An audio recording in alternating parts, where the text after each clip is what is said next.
Sadashiva Samarambam Shankaracharya Madhyamam Asmadacharya Paryantam Vande Guru Paramparam Ishvaro Guratmeti Murti Veda Vibhagine Vyomabda Vyapta Dehaya Dakshinamurtaye Namaha Sava Vedanta Sedanta Gocharam Tamagocharam Govindam Paramanandam Satiguru Pranatoshmaham Om Om Shanti Shanti Om Namaste Om Shwara Om Krishna Ji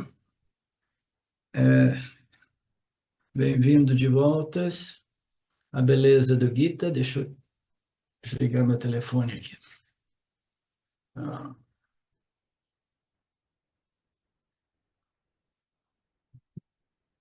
Ok.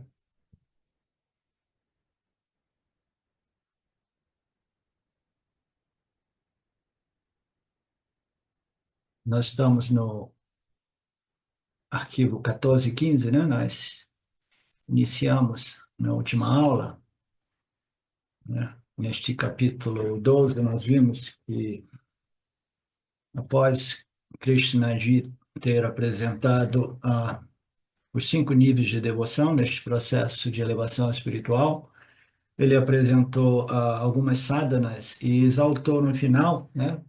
Contradizendo, né, o que ele tinha dito antes, uma contradição que precisa ser compreendida no seu devido contexto, né? Dizendo que o maior devoto é o Yani Yogi, né? Mais especificamente, o maior devoto é o Yani, né? Porque não existe distância, separação, portanto, ele é o mais íntimo. Na verdade, o Yani é aquele que compreendeu que só existe Brahman, só existe Satchitananda Brahman, só existe a consciência, uma sem a segunda, a única realidade, né? Então, nós vimos tudo isso e como surge sempre nas nossas escrituras, no final, Krishna, não só no Gita, né, mas em todos os nossos Upanishads e os outros textos mais modernos, né, aparece também o benefício, né? Nós vimos na aula passada que o custo é grande, o custo é enorme, né? O benefício só pode ser o benefício incomparável com qualquer outro benefício que é temporário, né? Que é simplesmente momentâneo, né? Então, se você está trabalhando por um projeto, né, maravilhoso, cujo resultado é ilimitação, né? Então, naturalmente, o investimento tem que ser muito alto, né? Agora, se você está trabalhando por um projeto limitado, relativamente fácil de ser alcançado, então o investimento pode ser menor, né? Então, na última aula eu coloquei em termos de custo-benefício, né? O custo é simplesmente uma vida dedicada para o desenvolvimento dessas qualificações, né, da preparação realmente para tudo isso, que passa pela observação do Dharma, né, um esforço para observar o Dharma, né, não somente intelectualmente, mas manter, né, essa visão do que é o Dharma, conseguir discriminar entre o Dharma e a Dharma, né, desenvolvendo a capacidade de observar e filtrar essas tendências adármicas que são comuns a todos os seres humanos, né? Então requer um esforço enorme já no primeiro degrauzinho, que é a observação do Dharma. Aí depois vem, né, a compreensão e ação do Karma Yogi, aquele que coloca ações com espírito de doação, de contribuição, né? E recebe os resultados como praçada, como uma bênção ou como uma oportunidade, né, de rever, né, reconectar, observar e compreender a conexão entre as minhas atitudes, palavras e ações e o que eu estou colhendo, né? E o esforço de, né, compreender a natureza de Saguna Deus, de modo que eu possa viver em harmonia com as leis e princípios de Mithya, né?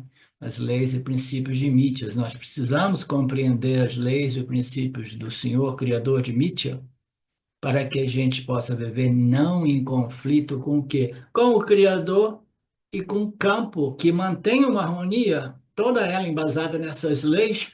Eu não as conhecendo, eu vou entrar em conflito com o campo dármico e eu vou sofrer.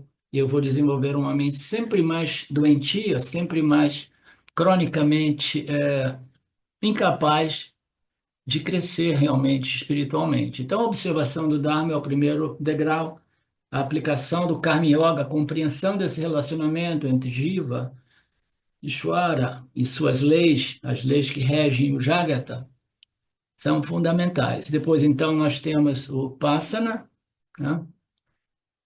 E depois nós entramos no Yana Yoga do Vedanta, o Shravana, Manana, Nididhyasana, né? Culminando com o Nididhyasana, que é aquilo que nos permite a assimilação, internalização e reivindicação, né? Não da boca para fora, mas realmente com total convicção de que aquilo que eu sou, em realidade, é a consciência, a única realidade, né? Então, quando o indivíduo que seguiu todo esse processo, com a ajuda das escrituras e de um guru competente e honesto, ele chega ao seu nível máximo, né?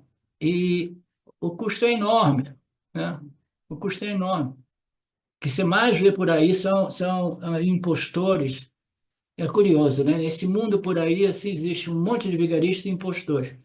Eles falam coisas assim, e as pessoas menos cautas, as pessoas mais ingênuas, né? Elas caem, todas elas. Elas vão caindo, caindo, caindo, vão sendo enganadas, e muitas vezes eles acusam outros de fazer aquilo que ele faz. Por exemplo, ele diz assim, não, não existe atalho, e ele está oferecendo um atalho, né? Não existe atalho mesmo, entendeu? E não existe, não se pode fazer falsa promessa, e ele está fazendo falsa promessa. E as pessoas vão ficando presas nesses grupos. Por quê? Porque, infelizmente, as pessoas não estando devidamente qualificadas para o Karma Yoga, né? Devido a esses bloqueios psicológicos e emocionais, elas querem um conforto de um grupo e de um líder. Não importa que sejam promessas falsas, misturando um monte de bobagem, né? Importante é que, pelo menos, me dê uma sensaçãozinha de conforto, mas a pessoa, ela não melhora, né? Ela permanece ali ou piora, porque vai criando mais confusão, principalmente para alguém que iniciou o processo vedântico e depois começou a ingerir um monte de bobagem, um monte de confusão, um monte de coisas absolutamente irrelevantes, né, esotéricas, pedaços, frações de coisa da ciência, do ocultismo, do iluminismo, e mistura aquilo, faz uma salada, né? Isso aí é um impostor. O mundo é cheio dos impostores. Mas a pessoa que passa pelo Dharma, Karma, Upasana, Shravana, Manana e Nididhyasana, chega à compreensão final de sua real natureza e identidade e se torna realmente o Bhakta mais elevado, né? Então, o que Krishna apresenta aqui, o que surge em quase todas as nossas escrituras, é o benefício. Quase ninguém está disposto a pagar o preço. Quase ninguém. E por isso que o nosso grupo é tão pequeno, né? E aqueles que começam a pagar o preço, muitas vezes, eles dão um passo para trás e começam já a não aparecer nas classes. É a coisa mais normal. Milhares de pessoas passaram pelo Vedanta Brasil e a gente pode contar, né, nas duas, três, quatro palmas, cinco palmas da mão, aqueles que realmente estão seriamente enganjados em levar esse processo à sua conclusão. Então, o benefício é enorme, e quando nós falamos do benefício, né, quase sempre o benefício é o quê? Uma saúde mental, emocional do Yannick, né? A problemática do ser humano é o quê? A perturbação mental, emocional e, naturalmente, intelectual. o benefício só pode ser o quê? Saúde mental, emocional, psicológica e intelectual. Então, quando nós falamos desses benefícios, quase sempre nós estamos lidando com o aspecto mental, emocional, intelectual do Yanni, que é o Pala, que é o benefício final de tudo isso. Aí cabe a cada um de vocês determinar se vale a pena ou se não vale a pena. Eu, honestamente, eu tive um momento na minha vida, falo assim, não, não, o custo é muito grande, eu vou desistir, né? Eu vou desistir. Aí eu tentava desistir, mas não conseguia desistir. Tinha uma coisa dentro de mim que continuava, né, a buscar, né, o caminho da autoconhecimento, da autorrealização, né? Então, esses benefícios, eles são a nível mental, emocional. O Swami se alargou mais do que em geral, não é o Swami, Krishna foi através de vários versos, né? Falando sobre esse benefício mental, emocional, psicológico, que é fundamentalmente o Pala, né? A gente pode dizer, não, existe muito mais do que isso, existe o fato de que o indivíduo ele não volta para esta ordem, né, do samsara, ele não volta mais à reencarnação. Tudo bem, mas isso aí é mais no plano filosófico e a gente não consegue determinar nada disso. Tudo isso a nível esoterismo, essas coisas não são realmente verificáveis, né? Então, o benefício é realmente prático, né? Evidente, né? É aquele de um indivíduo que se torna mentalmente, emocionalmente, intelectualmente equilibrado. Isso por isso é chamado de sábio, né? Ele está equilibrado e satisfeito consigo mesmo, por si mesmo, como disse um dos versos, né, do Gita. Portanto, ele está satisfeito com si próprio. A vida não se torna mais um fardo, uma luta, mas simplesmente um jogo, um teatro ou um lila, né, numa linguagem aí de alguns círculos. É,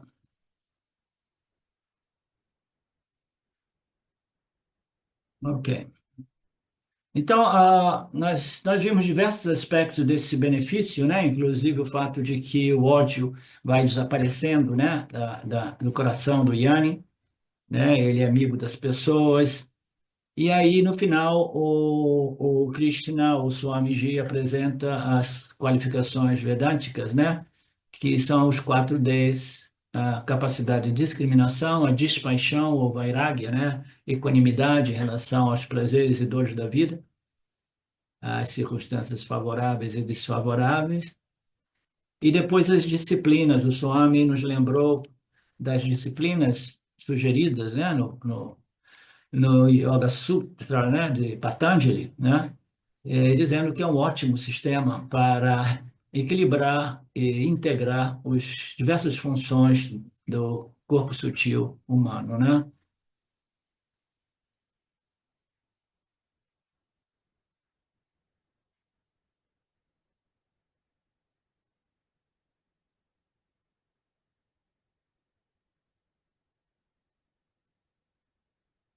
Então, aqui o Swami explica um termo, né, que é Yatatma, que neste contexto não significa o Atma, mas o complexo corpo, mente e sentidos.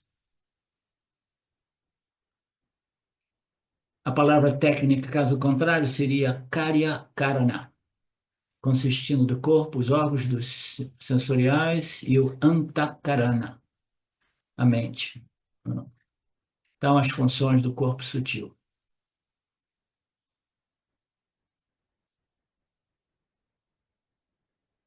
Ok.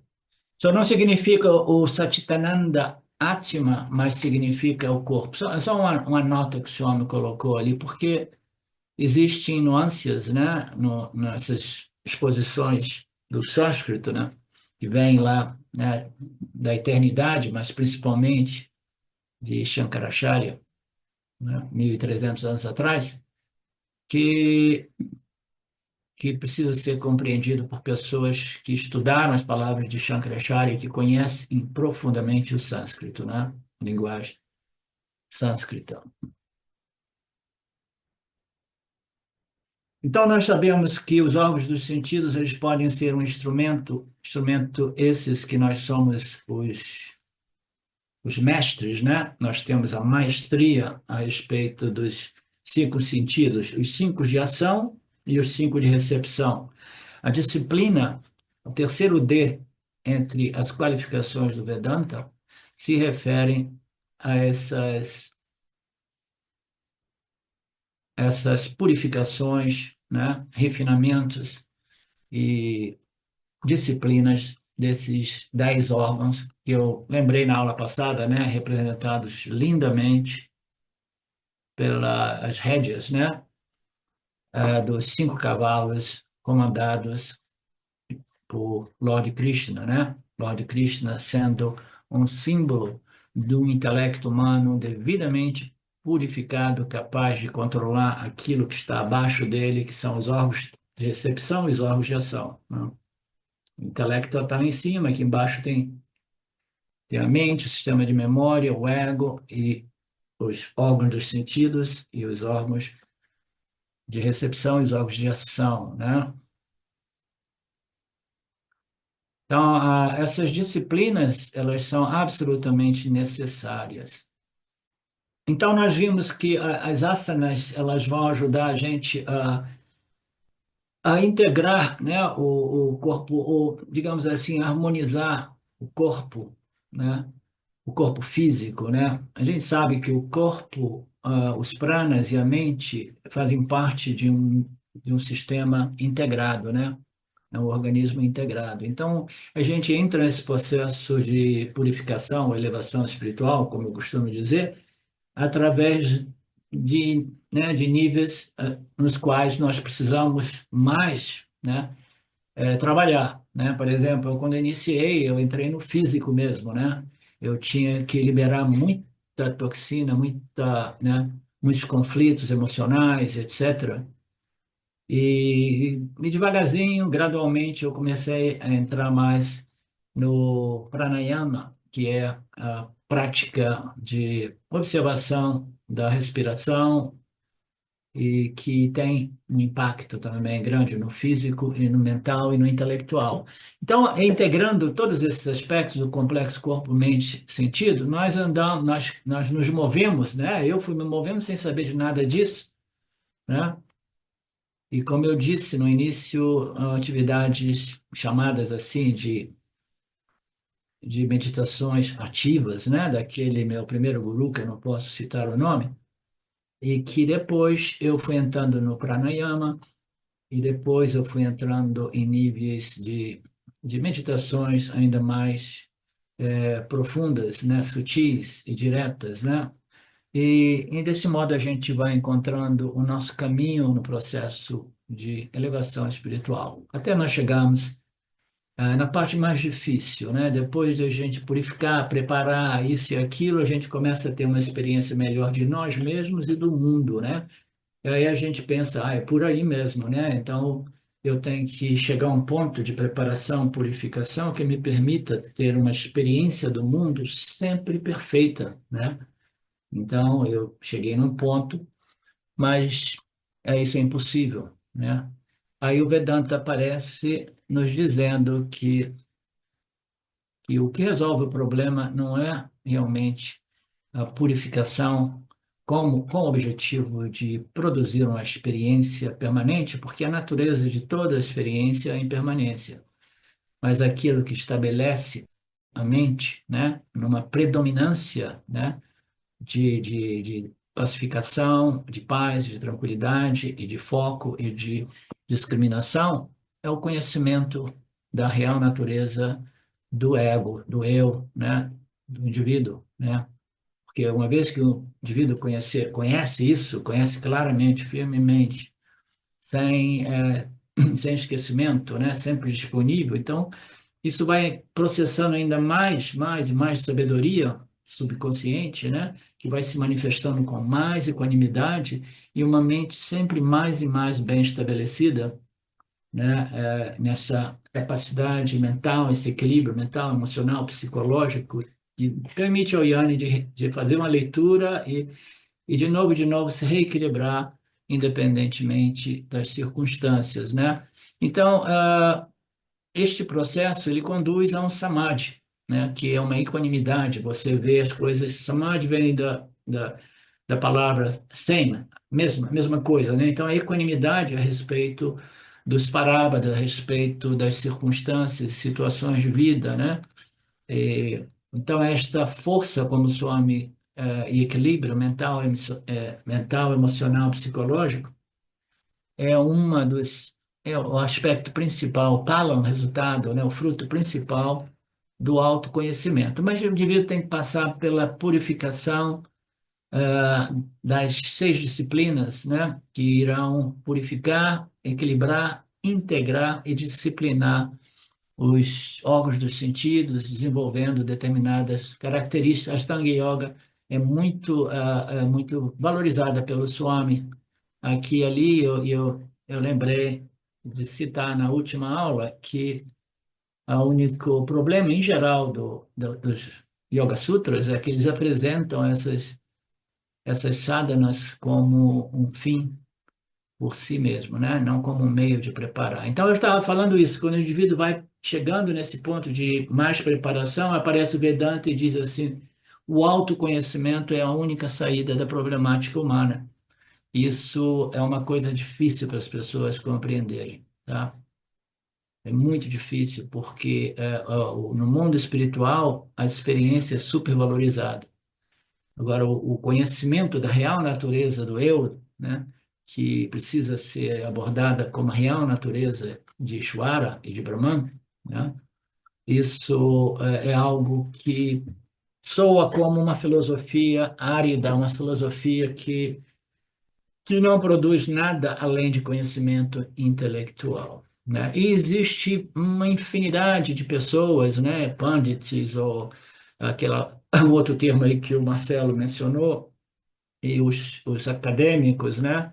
Os eruditas, isso e aquilo. Então, existe uma infinidade de pessoas que têm esse conhecimento das escrituras, dos Upanishads, mas sem colher os frutos que é o autoconhecimento. É o mais comum, é isso. Aqueles que chegam no Vedanta ficam presos no nível acadêmico, ocorre muito frequentemente, tá? Por quê? Porque existe um desequilíbrio. Que desequilíbrio que existe? Intelectualmente a pessoa está desenvolvida, né? Mas emocionalmente a pessoa, né, está mais atrofiada, digamos assim, ou existe muitos bloqueios psicológicos, emocionais que impedem realmente a assimilação e com convicção do Aham Brahmasmi, né? Então, a autointegração é absolutamente necessária.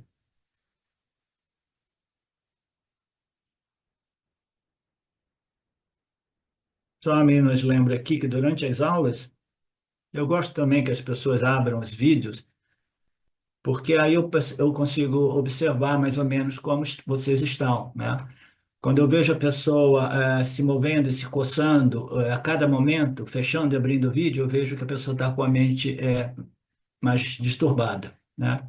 Quando eu vejo a pessoa realmente, né, focada, né, eu vejo a pessoa está realmente, né, presente, né, e pelo menos as distrações não estão se manifestando a nível físico. Que existam distrações, mas a nível mental, mas quando ela começa a se manifestar a nível físico, aí significa que as perturbações são mais fortes, mais profundas naquele momento, né?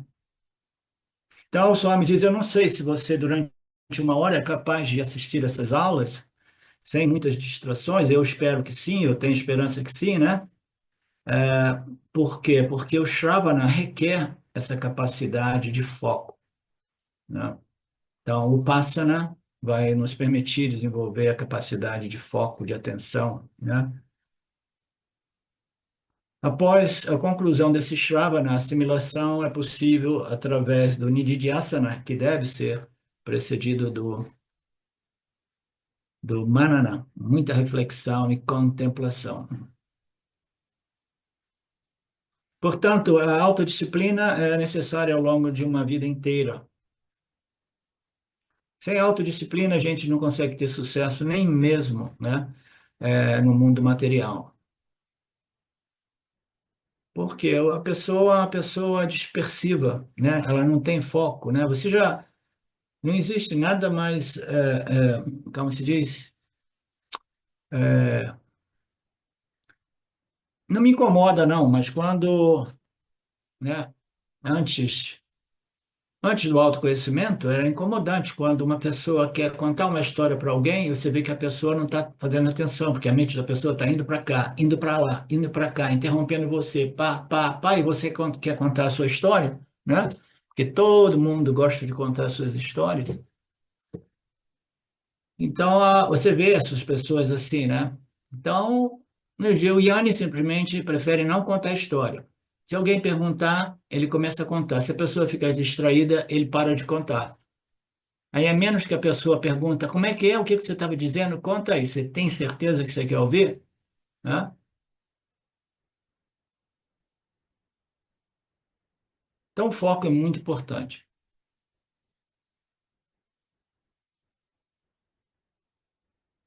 Então, devido a essa autodisciplina, o Yanni se torna aquele com conhecimento claro, firme e sólido.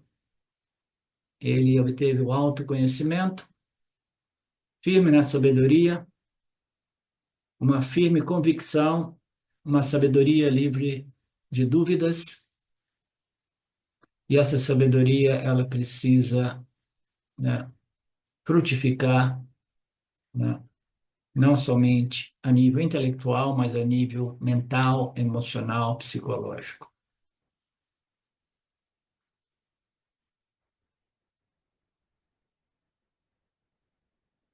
Por isso nós temos o Shravana Manana, o primeiro estágio é ouvir, ouvir, ouvir os ensinamentos sistematicamente, consistentemente, né?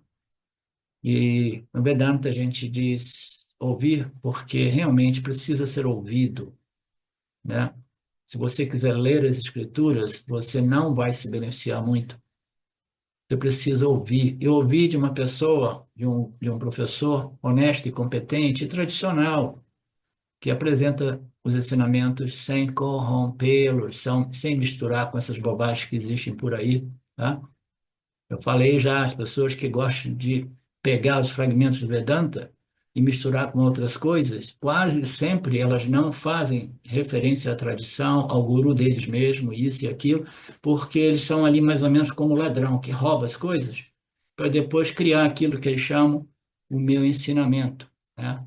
Não, você sistematicamente, com a ajuda do guru, você tem que entrar neste processo e você vai consumindo, né, através desse Shravana, mais ou menos como uma vaca que vai ouvindo, né, que vai comendo a grama o tempo todo, né, você vai ouvindo, ouvindo, ouvindo, os ensinamentos vão ficando sempre mais presentes, você vai lembrando, você vai, né? Então, este é o processo. As dúvidas vão sendo resolvidas com ou sem a ajuda do guru.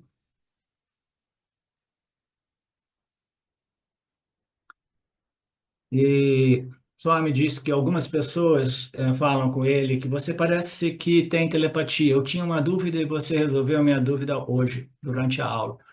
Não, porque as dúvidas são sempre as mesmas e as exposições estão ali sempre para esclarecer as dúvidas. Não é que o Swamiji tem telepatia, é simplesmente porque isso ocorre naturalmente. E o Mário já deve ter observado isso, né? As dúvidas vão sendo resolvidas através do Shravanam e do Manana, né?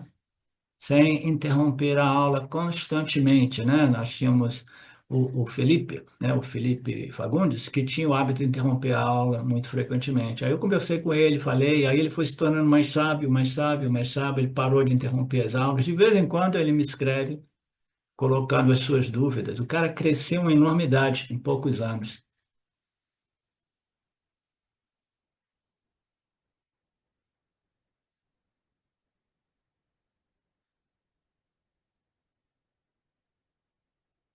Então, importante é isso. As dúvidas que você tenha, você vai mantendo de lado. Se elas não se dissolverem naturalmente através do Shravana, você pode apresentá-las ao seu professor. E eu sempre convido vocês a fazer isso durante as aulas. Por quê? Porque são dúvidas de muitos de nós, né? Assim serve como benefício para o grupo, né? Muita reflexão, contemplação.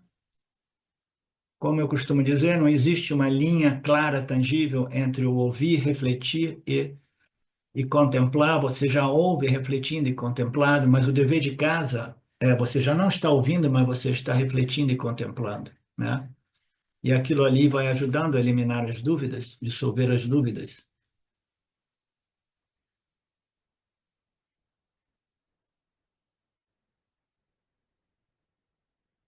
Então, o Swami diz, nós somos seres humanos dotados de um intelecto, assim dito, discriminativo. Ele diz, felizmente ou infelizmente, né? Porque, como nós sabemos, o intelecto humano, o livre-arbítrio, a capacidade de escolha consciente, né? Ou relativamente consciente, ela tem um preço alto, né? O preço, a vantagem, né? É simplesmente a possibilidade de você desenvolver sabedoria, né? E se livrar da problemática do samsara. O custo, o preço, né, é que você fica, se torna suscetível ao problema do samsara, que é uma dor, um sofrimento mental, emocional, psicológico, que os outros animais não parecem não sofrer, né? Então ele diz, infelizmente ou infelizmente, nós temos o intelecto, né? Por isso que algumas pessoas dizem, não, se eu tiver que voltar, eu quero voltar como um gato morando num apartamento de luxo, né? Para mim, não tem nenhum problema relativo ao exercício do livre-arbítrio, lidar com o punha-papa, né?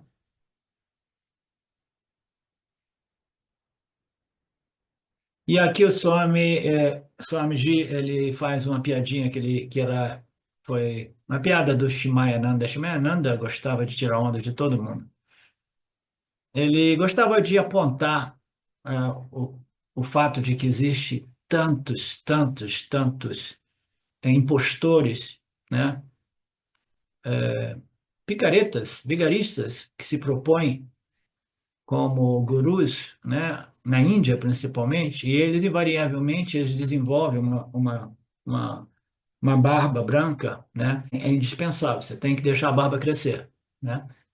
Então aquela barba vai crescendo, e o Swami Shimaya costumava dizer, o seu intelecto tem que duvidar de tudo, questionar tudo, inclusive esses gurus. E aqueles com a barba muito grande, muito comprida, e ele dizia isso, repetia isso, mexendo na sua barba, assim. Aqueles com a barba enorme, vocês têm que questionar e duvidar, né? Com aquele olho, né, de doidão dele.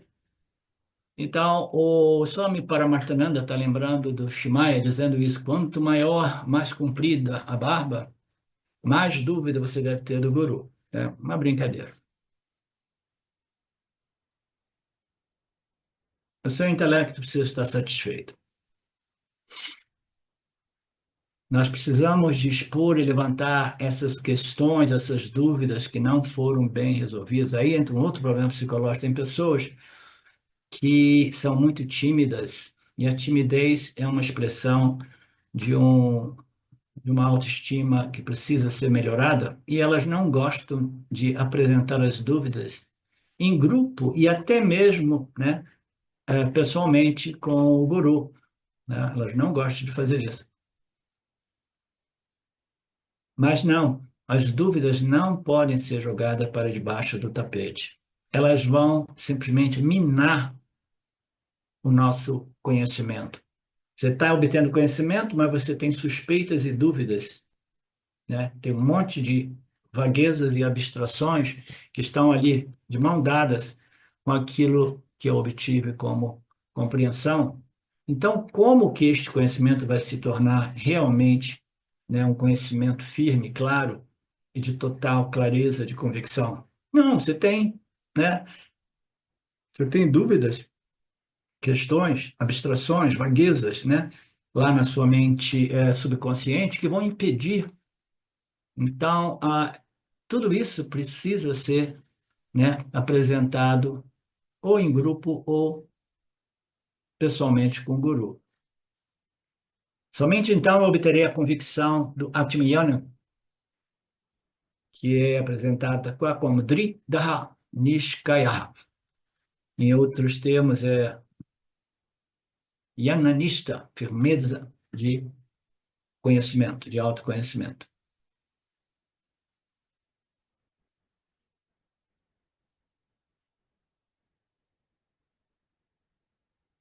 E ele exaltou o fato de que o Yanni é aquele que tem uma devoção perfeita.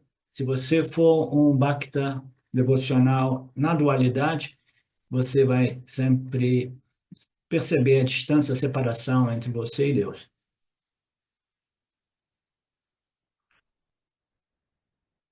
O único conhecimento realmente possível é o conhecimento da natureza Nirguna, de Nirguna Brahman, como idêntica a nossa. Todos os outros conhecimentos a respeito da natureza Saguna Ishvara, eles são sujeitos a limitações, né, intelectuais. Na aula passada, o Swami mencionou, né? Se você intelectualmente né, é muito bem desenvolvido, né? Mas você não compreendeu a Aham Brahmasmi, você não desenvolveu a qualidade devocional, emocional, desenvolvimento emocional, né? Deste relacionamento com Saguna Deus, não está desenvolvido, o indivíduo vai ficar paralisado num monte de questões intelectuais a respeito das escrituras, até mesmo as escrituras do Vedanta, como a gente viu no Mandukya. Todas as teorias da criação, né, a projeção deste universo, tudo isso é cheio de falácia. Aquelas que foram reveladas pelos Vedas, a fonte original de conhecimento, né? Então, intelectualmente, você só vai realmente ficar satisfeito com conhecimento a respeito de Aham Brahmasmi. Eu sou esta existência, eu sou essa consciência, a única realidade, né? Como Ramana Maharaj costumava dizer, as pessoas iam para ele, eu quero realizar o Atma, realizar o ser, né? Ele dizia assim, me diga um momento que o ser não está realizado. Hum? Me diga um momento que o Atma não esteja realizado. O indivíduo está ali dizendo, eu quero realizar o Atma, né? Sem este ser consciente, né? Ele não poderia estar ali dizendo, eu quero realizar o Atman, e ele simplesmente, naquele jeitinho dele, diz assim, me diga um momento que este Atman não esteja realizado, né? Ninguém entendia nada, naturalmente. E como o Ramana era um guru de pouquíssimas palavras, né? Ele acabou, né, não sendo realmente um professor. É difícil falar do Ramana, né? Mas ele não foi um professor de Vedanta, um professor que, né, entrava no âmbito da autoinvestigação e do autoconhecimento, fundamentado em toda a lógica embasada na análise de nossas experiências do dia a dia, né? Mas aqui e ali jogava uma dessas. Me diga aí, onde é que o ser, como é que o ser não está realizado? O ser não está presente agora, o Atman não está presente agora? Foi assim que a ficha caiu para o Papaji. Ele precisou ir até lá para ouvir isso do Brahmana, aí a ficha caiu. Então, as características desse Yanni foram mencionadas como sendo um Bhakta absoluto, Bhakta mais elevado, para Bhakta. E este Yanni tem essa firmeza de autoconhecimento, como se a mente e o intelecto estivessem sempre fixos em Brahman, mas não é que é fixo em Brahman, é fixo em Aham Brahmasmi. A minha real natureza é consciência e existência. Não é que existe uma separação entre eu e Brahman. A mente está sempre fixa no autoconhecimento. O conhecimento é firme, claro, sempre presente. Esse processo inicia com Deus numa forma única, passa por um Deus, né, como o criador do mundo, que se manifesta como o mundo, né, o Vishvarupa Ishvara, né, para chegar no Deus sem nenhum nome, sem nenhuma forma. Então, o Deus de forma única, o Deus de forma cósmica e o Deus livre de formas como Satchitananda Brahma.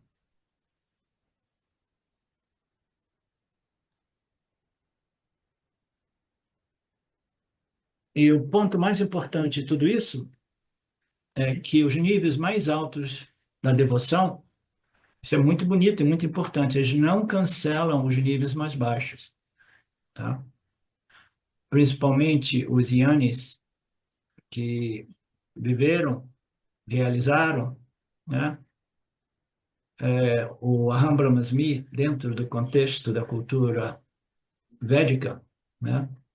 Eles passaram pelo nível de devoção a um Deus com forma, que é uma deidade, e não é que eles jogam fora isso depois. Depois eles passaram pelo estágio de compreender Deus como uma manifestação física material, e eles, né, viam Deus em tudo, aí eles passaram pela compreensão da causa inteligente, Deus como as leis inteligentemente desenhadas que regem tudo isso, até eles chegarem na devoção a Aham Brahmasmi, né? Eu sou este Brahman, é a minha natureza intrínseca. Então, eles não cancelam, né? É importante a gente compreender isso, porque existem níveis e níveis e níveis de devoção e elas se relacionam a diferentes aspectos da nossa personalidade humana, né? A nossa personalidade emocional, ela se expressa através da devoção dualista, seja para o meu Istadeva, que é Krishna, por exemplo, ou Sarasvati, né, ou Rama, e ela se volta para Ishvara, porque o Vedantino, ele, no Ocidente, principalmente, a gente não passa por essa devoção com essas deidades pessoais, né? Em geral, a gente precisa compreender Deus como a causa inteligente e a causa material, de modo que a gente possa, né, viver sempre em contato e essa lembrança constante, né, de que Deus está regendo tudo isso, né? Deus está me fornecendo o meu parábada, Deus está recebendo as minhas ações e que elas sejam colocadas no campo com espírito de contribuição, colaboração, doação, sacrificando os meus quereres e não quereres, né? Então, esses diferentes aspectos, né? O aspecto mais intelectual, né? Ele jamais será totalmente resolvido com a compreensão de Saguna Deus, porque um monte de questões não podem ser resolvidas, como o porquê da criação, o porquê de uma manifestação dominada por tanta violação do Dharma, tanta injustiça e crueldade. Então, existem diversas questões, e a mais profunda é assim, quando e por que tudo isso foi originado. Aí tem esses picaretas por aí tentando dizer, contar a história do porquê que tudo isso foi originado, quando foi originado, né? Então, nós vamos passando por esses aspectos da devoção humana que são mais focadas no aspecto emocional, outras vezes no mental, outras vezes no intelectual, e o indivíduo ele pode desfrutar de todos esses níveis de devoção, né? Então é importante compreender que a compreensão do Yanni, a devoção do Yanni, não cancela a sua devoção emocional para com Ishvara, o Criador. Então ninguém precisa ficar preocupado. O Yanni não é um indivíduo sem um corpo emocional, não. O seu corpo emocional foi purificado, né? E as emoções humanas foram convertidas em devoção, né? Reverência, amor e gratidão pela oportunidade do milagre da vida, né? Se você pensa que a devoção não é necessária, que o intelecto vai resolver esse problema, e às vezes misturando os Upanishads com ciências, né? Ou esoterismos, isso e aquilo, né? Isso significa que você não entendeu o Vedanta corretamente. Um Jnani de verdade aprecia Deus, tem forma, aprecia Deus como a forma cósmica e aprecia Deus como a sua real natureza intrínseca. É por isso que Shankaracharya fala sobre Nirguna Brahman, o Senhor sem atributos, em seus Bhasyam, que são comentários sobre Upanishad e Brahma Sutra. Vamos ver o que ele disse. Ele disse alguma coisa, Marcelo? Porque aqui pula já para o Mundaka. Aquilo que não pode ser visto nem aprendido, que não tem origem, não tem forma, sem olhos e ouvidos, que não tem mãos nem pés, eterno, todo-poderoso, onipresente, mais sutil do sutil, que é imperecível e que os sábios considerem a origem de todos os seres. Essa é a única realidade. Não pode ser contatado, né, compreendido pela mente e pelos órgãos do sentido. A mente obtém conhecimentos através dos órgãos sensoriais e das inferências a partir dos mesmos, né? Então, nada desses órgãos sensoriais e a mente, em sua capacidade inferencial, irá aprender a natureza de Brahman, porque ele não tem nenhum dos atributos derivados dos cinco elementos primários, né? Ele não tem nenhuma forma, ele não tem nenhum órgãos sensoriais, eles não têm os membros físicos, ele não é sujeito ao tempo, ele é onipresente nesta manifestação como o substrato, é aquilo mais sutil do que o espaço, é imperecível e é a fonte de tudo. E essa fonte de tudo é a fonte de Ishvara Jiva Jagata. Ishvara, o Criador, cuja real natureza é Nirguna Brahman, Nirguna Atma. Aquele que percebe que o Atma é sem som, sem tato, isso é uma outra passagem do Kathopadishad, percebe que o Atma é sem som, sem tato, sem forma, imperecível, sem sabor, sem cheiro, sem começo, sem fim. E além do mental, né, além do Hiranyagarbha, né, ele é além da mente coletiva de Ishvara, né, totalidade de todo conhecimento, passado, presente, futuro, de todos os universos, aquilo que é eterno e imutável, somente aquele que compreende isso fica livre das mandíbulas da morte. Não existe nada mais, como é que se diz? Terrorizante, né? Nada mais terrorizante do que as mandíbulas da morte, né? As mandíbulas da morte. E por que que o Yanni fica livre das mandíbulas da morte? Quem é que pode responder?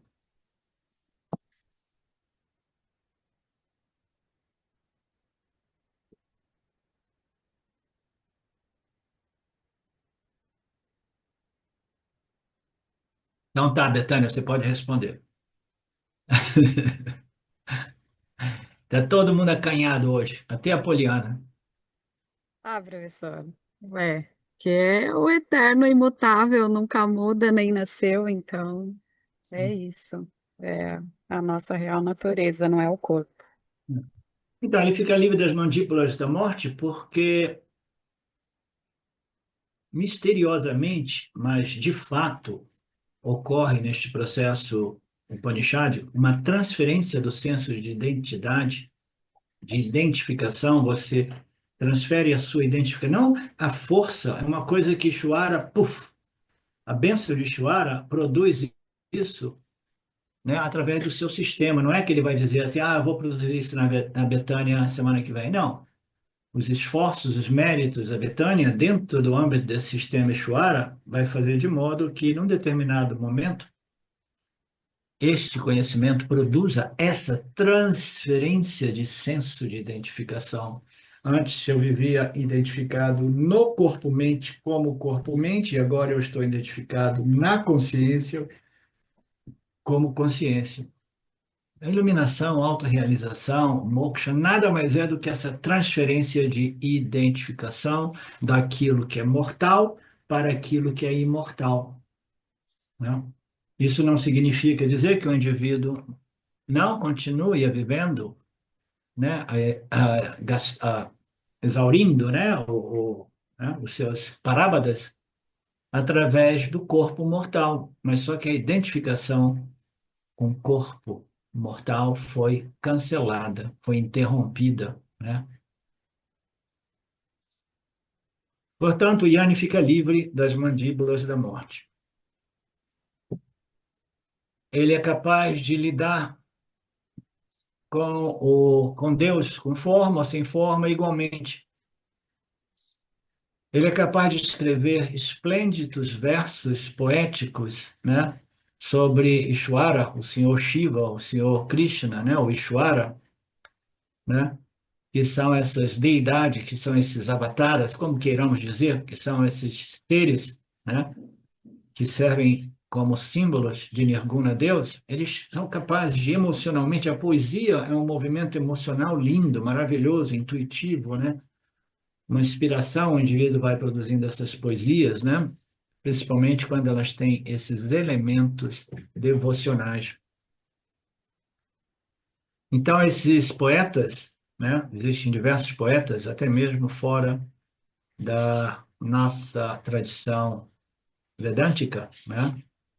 Que escrevem poemas maravilhosos em relação ao Deus Saguna Criador, né?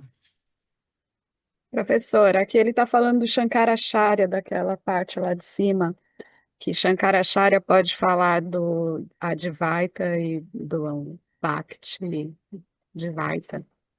Sim, eu sei, eu sei. Eu espero que vocês estejam acompanhando, como a Betânia, né? Que isso aqui tá ligado àquela passagem ali, né? Então, o Yanni, ele não tem nenhum conflito, né? A sua devoção emocional é para com essas deidades, né? E a sua devoção, digamos assim, intelectual é relacionada ao Aham Brahmasmi, porque o Aham Brahmasmi é o único conhecimento livre de qualquer defeito ou dúvida, né?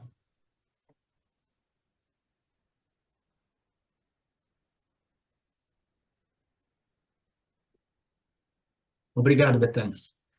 Então, a devoção dual não vem destruída, né?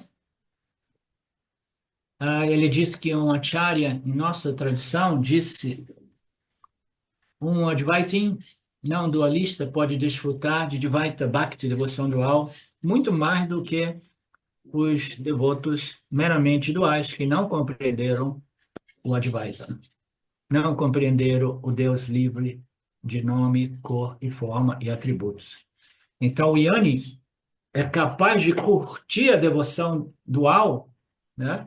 Mais do que o Dvaita Bhakti, o Bhakti que não compreendeu o Advaita, não compreendeu o Nirguna Brahman e que, portanto, não sabe que Deus é a sua real natureza intrínseca, ele vê Deus como uma deidade, né? Ao de fora de si, né? Além de si, e eles desfrutam de muita devoção. Aqui, este Mahatma, em nossa tradição, diz que, na verdade, o Yanni, ele desfruta da devoção dual de modo mais puro e mais elevado do que os devotos dualistas, tá? Mas existe uma diferença. Os devotos dualistas, em geral, eles são muito mais sentimentais, né? E existe no âmbito da devoção dual um teste lá na Índia, né? Você precisa derramar lágrimas para provar que a sua devoção está crescendo. Quanto mais lágrimas, melhor você é um bhakta, né? Então, o Yanni, ele muito mais frequentemente do que não, né, eu diria, ele não derrama lágrimas, mas a devoção é uma devoção superior, mas não sentimental, emocional, como a devoção dos Bhaktas dualistas. Ok? A gente para por aqui, 10 minutinhos. Om Purnamada Purnamidam Purnamudachyate Purnasya Purnamadaya Purnameva Vashishyate Om Shanti Shanti Shanti Om Namaste.